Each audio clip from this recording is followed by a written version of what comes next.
నమస్తే వెల్కమ్. ఈరోజు కర్రీ ఏంటంటే కర్రపెండలం పందిరి చిక్కుడుకాయ కర్రీ.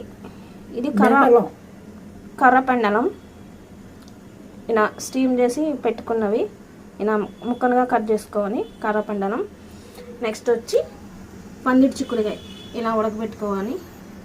నెక్స్ట్ టమాటా, ఆనియన్, కరివేపాకు, అల్లం వెల్లుల్లి పేస్ట్, కారం, ఉప్పు, పసుపు, ధనియాల పొడి.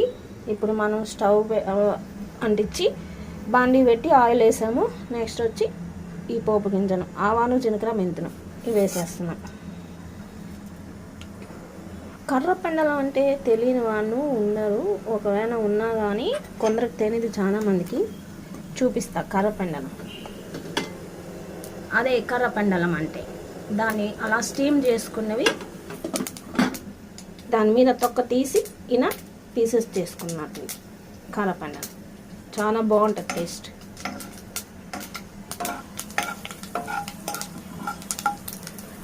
ఇప్పుడు మనం నేను కరివేపాకు కూడా వేసేసాను. ఇప్పుడు టమాటా వేసేసాను.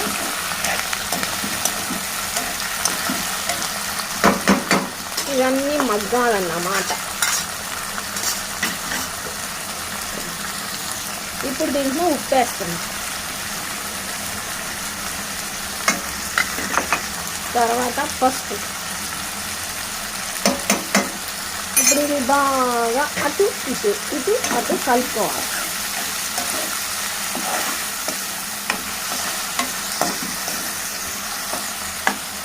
ఇప్పుడు అల్లం వెల్లుల్లి పేస్ట్ వేసేసాను.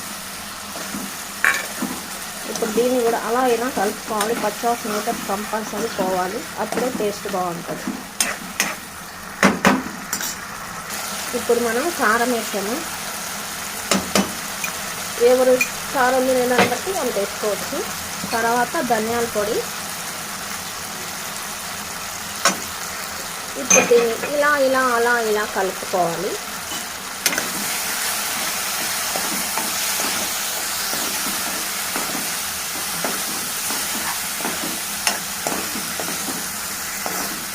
ఇప్పుడు కర్రపెండలం వేసేసాము. ఇప్పుడు ఉడకబెట్టుకున్న పందిరి చిక్కుడుకాయ కూడా వేసేసాము. ఇప్పుడు మనం కర్రపెండలం వేసాము, పందిరి చిక్కుడుకాయ ఉడకబెట్టినవి వేసాము, అన్నీ ఉడకబెట్టినవి వేసేసాము కాబట్టి బాగా కలుపుకొని దీంట్లో కొద్దిగా వాటర్ పోసుకుంటాం.